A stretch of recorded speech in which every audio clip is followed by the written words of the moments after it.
আমরা চলেছি রঘুনাথ মন্দির, গড় পঞ্চকোট পাহাড়ে ওপরে। এই রাস্তার অবস্থা, কোনো রাস্তা নেই, 1 কিলোমিটার, কিন্তু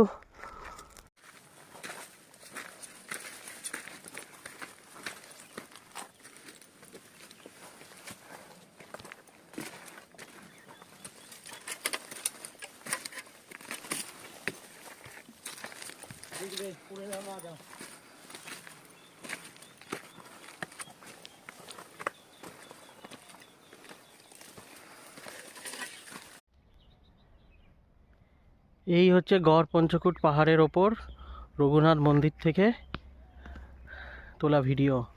এই রঘুনাথ মন্দিরের গেট, শুধু গেদের বসে ওটা।